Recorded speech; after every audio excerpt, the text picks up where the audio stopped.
మూడవ అధ్యాయము స్మృతి, మనస్సు, బంధము. శ్రీరాముడు ఈ విధంగా వశిష్ఠ మహర్షిని అడుగుచున్నాడు. ఓ బ్రహ్మజ్ఞ, మీరు మనస్సును శుద్ధమని అంటున్నారు. పృథివీ మొదలైన భూతజాలమునకు ఏమాత్రం సంబంధించనిది అని వర్ణిస్తున్నారు. ఈ మనస్సే బ్రహ్మమని కూడా చెప్పుచున్నారు. ఇంతవరకు ఈ విషయాలు నేను ఒప్పుకుంటున్నాను. అయితే ఇక్కడ ఒక సందేహం. మీరు గాని, నేను గాని, ఈ సభికులు కాని ఈ వర్తమాన శరీరమును ధరించుటకు ఇతఃపూర్వపు స్మృతియే కారణమై ఉన్నది కదా. అదే విధంగా ప్రప్రథమ సృష్టి సంకల్పుడగు బ్రహ్మదేవునికి కూడా ఇతఃపూర్వపు స్మృతే కారణమని ఎందుకు అనకూడదు? అతడు కారణరహితుడని, స్వయంభువు అని ఎందుకు అనాలి? అప్పుడు శ్రీ వశిష్ఠ మహర్షి, పూర్వ కర్మలతో కూడి ఉన్నప్పుడు సంస్కారము అనేది ఉంటుంది. అట్టి సంస్కారమునే లింగదేహము అని కూడా అంటున్నాం. ఇతఃపూర్వపు స్మృతియే ఆ తదుపరి శరీరము దాల్చుటకు కారణమగుచున్నదని అనున్నది వాస్తవమే. అయితే ఆకాశజునకు ప్రాక్తన కర్మలే లేవు. ఇక ఇతఃపూర్వపు స్మృతి ఎలా ఉంటుంది? స్మృతియే లేకపోతే జన్మకు ఏది కారణమవుతుంది? అందుచేత అతని రూపం దానంతట అదే ఉత్పన్నమైనది అని చెప్పటానికి స్వయంభువు అని చెప్పుచున్నారు. లేదా చిత్తరూపమునకు మనస్సే అతని శరీరమునకు కారణం అని కూడా అనవచ్చు. అట్టి మనస్సు అనబడు చిత్ పదార్థము నుండి అతడు భిన్నుడు కాడు. ఎందుచేత? నేను చిత్పదార్థమునే అన్నట్టి నిత్యోదితమైన ఎరుక వలననే. ఇతని దేహం ఈ కనబడే కాళ్ళు, చేతులు, తల కాదు. అతని వాస్తవ దేహము అతివాహికము లేక సూక్ష్మదేహము అయి ఉన్నది. జన్మరహితమగు అతనికి సామాన్యమైన పంచభూతములతో ఏమాత్రం సంబంధం లేదు. అతని వాస్తవ స్వరూపం పంచభూతములతో నిర్మించబడినది కాదు. నేను పంచభూత నిర్మితమైన ఈ శరీరమును, ఇది శిథిలమగుచున్నప్పుడు నేను చచ్చుచున్నాను, రహితమగుచున్నాను అని ఎవరైతే తలుస్తారో వారికి మాత్రమే జన్మ మృత్యువులు, త్రిలోకములు ఉంటాయి. ఆ బ్రహ్మదేవునికి అట్టి భావము లేదు. అప్పుడు శ్రీరాముడు, మహర్షి, ప్రతి ప్రాణికి ఈ స్థూలదేహము, సూక్ష్మదేహము లేక లింగ శరీరము లేక అతివాహిక శరీరము అనగా gross body and subtle body అనేవి రెండు ఉంటాయి కదా. స్థూలదేహము, సూక్ష్మదేహము అనే రెండు దేహములు ఉంటాయి కదా ప్రతి జీవునికి. మరి బ్రహ్మదేవునికి అతివాహిక శరీరం మాత్రమే ఉండటానికి కారణమేమిటి? వశిష్ఠ మహర్షి ఇలా సమాధానమిస్తున్నారు. పంచభూతముల పట్ల గల ఆసక్తి అను కారణముతో కూడుకుని ఉన్న ప్రాణులందరికీ నీవు చెప్పినట్లు రెండు దేహాలు ఉంటాయి. కాని జన్మరహితుడగు బ్రహ్మకు కారణము అంటూ ఏదీ లేదు. అందుచేత ఒక్క సూక్ష్మ శరీరం మాత్రమే ఉన్నది. జన్మరహితుడగు ఆ బ్రహ్మయే భూమి, నీరు, గాలి, అగ్ని, ఆకాశము అనబడు పంచభూతములకు పరమ కారణము. అతనికి ఇంకొక కారణం లేకపోవటం చేత అతివాహిక శరీరం ఒక్కటే ఉన్నది. విషయరహితమగు ఆత్మ నుండి ప్రప్రథమంగా నిశ్చల జలములో ఉత్పన్నమగు కెరటంలాగా భావన చేయుట అను స్వభావముతో కూడిన కర్తృత్వము ప్రకటితమవుతోంది. శాస్త్రములు ఆ తత్వమును ప్రజాపతి అని పిలుస్తున్నాయి. సృష్టిలో ప్రప్రథముడగు ఈ ప్రజాపతికి భౌతిక శరీరం లేదు. ఇతడు అతివాహిక లేక సూక్ష్మ శరీర మాత్రుడగుటచే చిదాకాశ స్వభావమున స్వయంగా ప్రకాశించున్నాడు. అతడు సంకల్పించుట అన్నదే రూపముగా కలిగి ఉన్నాడు. ఈ పృథివీ మొదలైన భూతముల క్రమ సంబంధం అతనికి లేదు. ప్రథముడగు ఈ ప్రజాపతియే ఆకాశ శరీరము దాల్చి ప్రజా సమూహమును సృష్టించుచున్నాడు. చిదాకాశము, చిత్తాకాశము, స్థూలాకాశము ఈ మూడిటి గురించి మనం చర్చిద్దాం. ప్రతి వాణియందు స్థూలదేహము, లింగదేహము అనునవి ఉంటున్నాయి. లింగదేహమును అనుసరించి స్థూలదేహం ఉంటోంది. లింగదేహము సర్వకారణమగు చిదాకాశము లేక శుద్ధ చైతన్యమును ఆశ్రయించి ఉంటోంది. చిదాకాశము కారణరహితము. చిదాకాశమే స్థూల సూక్ష్మములకు కారణము, కర్త కూడా. కనుక అదియే కారణం అని పిలువబడుతోంది. మృత్యువు అనబడినది స్థూల దేహమునకు సంబంధించినది మాత్రమే. సూక్ష్మ కారణములను అది తాకజాలదు. మృత్యువు అనబడినది కేవలము స్థూల దేహమునకు సంబంధించినది మాత్రమే. అది సూక్ష్మ కారణములను తాకజాలదు. ఓ రామచంద్ర, ప్రజాపతి ఆకాశ శరీరమును దాల్చి ప్రజా సమూహం సృష్టిస్తున్నాడనుకున్నాం కదా. అనగా ఈ ప్రజలందరూ కూడా ఆకాశ స్వరూపులే. ఎందుకంటావా?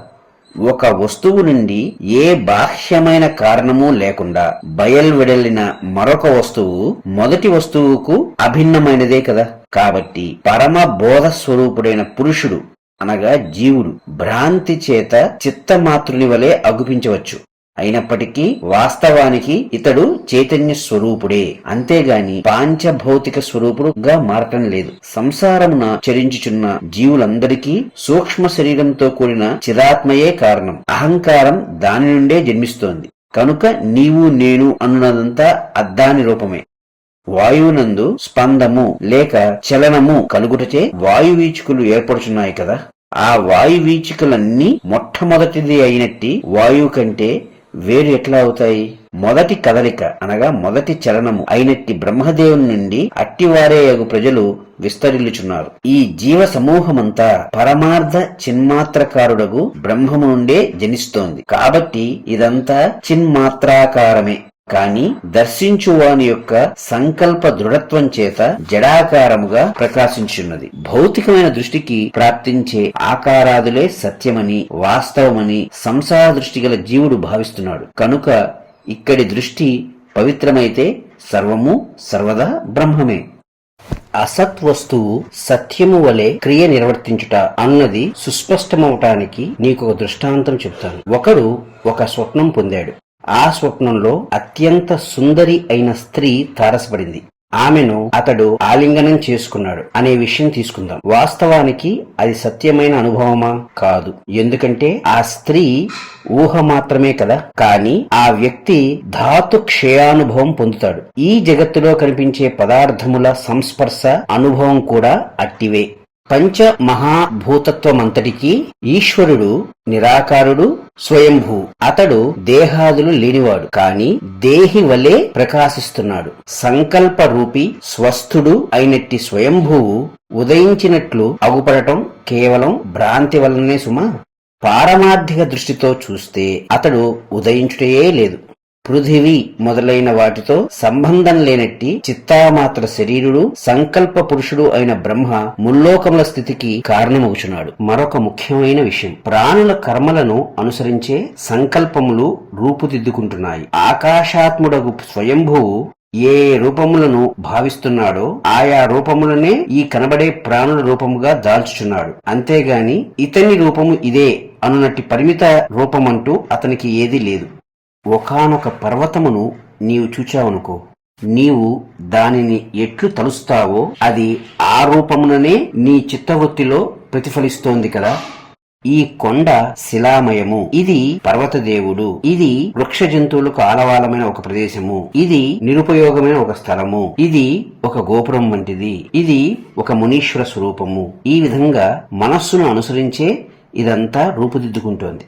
అది నీవు ఎట్లా తలిస్తే నీ చిత్తంలో అది అట్లే ప్రతిఫలిస్తోంది. అదేవిధంగా ఈ జీవులు కూడా తమ అంతరమునందలి నిరాకారత్వమును మరచి పిశాచంలాగా పాంచభౌతిక శరీరమున ప్రకాశిస్తున్నారు. నేను ఈ శరీరముకు పరిమితమైన వాడను అను దృఢమైన భావనను ఆశ్రయించడం జరుగుతోంది. మాయతో కూడిన ఈ లోకములను సృజించుచున్న మూల కారణం సూక్ష్మభూతాత్మకమే. అట్టి సూక్ష్మ భూతాత్మకము అనగా లింగ శరీరము యొక్క సంకల్ప బలం చేతనే ప్రత్యక్ష జగత్తు ఆవిర్భవిస్తోంది. లింగదేహము లేక మనస్సు వాస్తవానికి తమోరహితమైన సంవిత్ స్వరూపమే. అందుచేతనే అది ఏ సమయమందు కూడా తన అతివాహిక లేక సూక్ష్మతత్వ భావమును కోల్పోవటలేదు. అట్లు కోల్పోకుండానే ఈ స్థూలత్వం అనుభవించడం జరుగుతోంది. మనస్సు తన సూక్ష్మ స్వభావాన్ని కోల్పోకుండానే స్థూలమైన జగద్భావన పొందటం జరుగుతోంది. మొట్టమొదటే పాంచభౌతిక శరీరం ఉత్పన్నం కావటం లేదు సుమా.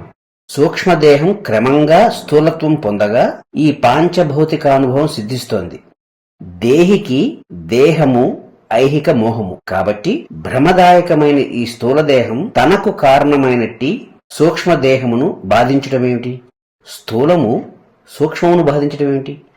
ఏ సూక్ష్మంలో నుంచి అయితే స్థూలము ప్రకటితమవుతోందో ఆ స్థూలము తనకు మూలమైనటువంటి సూక్ష్మమును బాధించడం ఏమిటి? అట్లు శరీరము మనస్సును బాధింపచేయుట అన్నది అజ్ఞానం వలనే సిద్ధిస్తోంది. కనుక ఓ రఘురామ, సృష్టికర్త బ్రహ్మదేవుడు మనోమయుడు మాత్రమే. అతడు శరీరాది ఆకారములు కలవాడు కాదు. దీనిని అనుసరించి ఈ విశ్వము మనోమయం మాత్రమే, ఇది పంచభూత సంబంధ మాత్రమైనది కాదు అని గ్రహించు. కార్యము తనకు కారణమైన దానికంటే వేరైనది ఎట్లా అవుతుంది? జన్మరహితుడైన బ్రహ్మకు ఎట్లా సహకారి కారణాలు లేవో అదే విధంగా బ్రహ్మ నుండి జనించిన ఈ జగత్తుకు కూడా ఎట్టి సహకారి కారణాలు లేవు. కార్య కారణములకు భేదం ఉండదని, కారణము ఎట్టిదో కార్యము అట్టిదేనని అనుకున్నాం కదా. కనుక పరబ్రహ్మము ఎట్టిదో ఈ మూడు జగత్తులు, దేవ మర్త్య పాతాళ లోకములు, అలాగే జాగ్రత్ స్వప్న సుషుప్తులు, అలాగే స్థూల సూక్ష్మ కారణదేహములు అట్టివే అను విషయంలో ఏమాత్రం సందేహం లేదు. పరబ్రహ్మము ఎట్టిదో ఈ త్రిపుటములు కూడా అట్టివే అంటలో ఏమాత్రం సందేహం లేదు. నీరు నుండి నీటి యొక్క ద్రవత్వం వేరా? అగ్ని కంటే ఉష్ణత్వం వేరైంది కాదు కదా. బ్రహ్మ మనోభావములను పొందినవాడై ఈ జగత్తులను సృష్టించుచున్నాడు. బ్రహ్మ విశుద్ధతత్వమే కదా. కాబట్టి జగత్తు కూడా విశుద్ధతత్వము కంటే వేరేమీ అయి ఉండలేదు, అవబోవుటలేదు. ఇక మిథ్యాభావన గురించి చర్చించుకుందాం. ఈ మనస్సే సంకల్పపూర్వకంగా గంధర్వ నగరంలా మిథ్య అయినట్టి ఈ విశాల ప్రపంచమును కల్పించుచున్నది. ఇక్కడ మిథ్య అంటే ఏమిటి? ఈ జగత్తు బ్రహ్మము కంటే వేరు అనే భావనే మిథ్య అని విజ్ఞుల అభిప్రాయం. ఒకడు చీకటిలో త్రాడును చూచి పాము అని భ్రమించాడనుకో, అతడు భయంతో వణుకుచున్నాడు కదా, కనుక అది పామే అయి ఉంటుంది అని అనటం ఎంతవరకు సమంజసం? వాస్తవానికి భూతత్వము అన్నది ఈ జగత్తునందు లేదు. భూతత్వము అనగా ఫినామినల్ ఎగ్జిస్టెన్స్. వాస్తవానికి భూతత్వము అన్నది ఈ జగత్తునందు లేదు. సంకల్పత్వము మాత్రమే ఉన్నది. అయితే ఈ సంకల్పత్వము ఎవరికి ఉంటుంది? అల్పజ్ఞులకే కదా. బ్రహ్మదేవుడు మొదలైన వారు తత్వజ్ఞులు కదా. వారి యందు ఈ భూతత్వము ఎట్లా ఉంటుంది? తత్వజ్ఞులైన వారి దృష్టికి అతివాహిక శరీరమే ఉండదు. ఇక భౌతిక దేహం ఎక్కడిది అనగా, తత్వజ్ఞానం తెలిసిన వారికి మనస్సే ఉండదు. ఇక మనస్సులో ప్రకటితమవుతున్నటువంటి భౌతిక దేహములు ఎక్కడుంటాయి వాళ్ళకి? ఇవి నావి అన్న భావన వారికి ఎందుకుంటాయి? ఈ మనస్సే నాది అన్న భావన కలిగి ఉండరు వారు. ఇక మనోకల్పితమైనటువంటి భౌతిక దేహములు, జగత్తు నాది అన్న భావన ఎందుకు కలిగి ఉంటారు? కలిగి ఉండరు. ఈ జగత్తు మనస్సు అనుదాని యొక్క భావనయే అయి ఉన్నది. అనగా జీవుని యొక్క మనోరాజ్యం మాత్రమే ఇదంతా. మనోరాజ్యము వంటి ఈ జగదృశ్యం ప్రాప్తిస్తోంది. మూఢత్వము అంటే ఏమిటి? తన వాస్తవ స్వరూప స్వభావములు మరచిన ఈ జీవుడు ఇంద్రియానుభవములతో తాదాత్మ్యము పొందుచు భ్రమనే వాస్తవమన్నట్లుగా అనుభవించటే మూఢత్వము. అట్టి అనుభవమునే జగత్తు అని అంటున్నాం. మనస్సే విరించి లేక బ్రహ్మ యొక్క శరీరం. ఇక మనస్సు అంటే ఏమిటి? సంకల్ప మాత్రమే కదా. సంకల్పాత్మక మనోరూపియగు ప్రప్రథమ తత్వమే నిజ శరీరమును అనగా సంకల్పములను విస్తరించి ఇట్లు ఈ జగత్తును సృష్టించుచున్నది. బ్రహ్మము యొక్క రూపము శరీరము కూడా మనస్సే. అందు పృథివీ మొదలైన పంచభూతములు లేవు. అట్లే ప్రతి ప్రాణి యొక్క మనస్సు విషయం కూడా అని గ్రహించబడుగాక.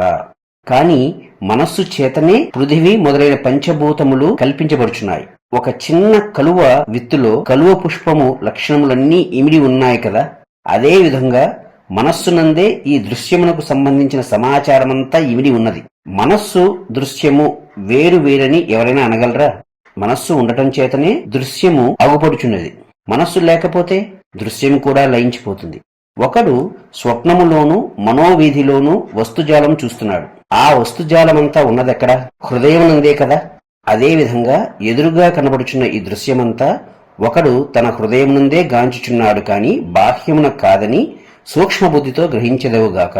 ఒక బాలుడు తన చిత్తమున కల్పించబడిన పిశాచము చేతనే భయకంపితుడగుట చూస్తూ ఉంటాం కదా. ఈ దృశ్య పిశాచము కూడా అజ్ఞాన బుద్ధులకు మనుజులను పీడించి పీల్చి పిప్పి చేయుచున్నది. ఒక బీజములో ఇమిడియున్న అంకురము తగిన దేశకాలములు ప్రాప్తించినప్పుడు ఒక పెద్ద మహావృక్షమగుచున్నది. మనస్సులో ఇమిడి ఉన్న ఈ దృశ్యము కూడా తగిన దేశకాలములు లభించినప్పుడు సంకల్ప రూపమున ప్రకాశిస్తోంది. ఓ రామచంద్ర, ఒకవేళ ఈ దృశ్యము వాస్తవమే అయి ఉంటే ఇక ఇది రూపుమాసే ప్రసక్తి ఎక్కడుంటుంది?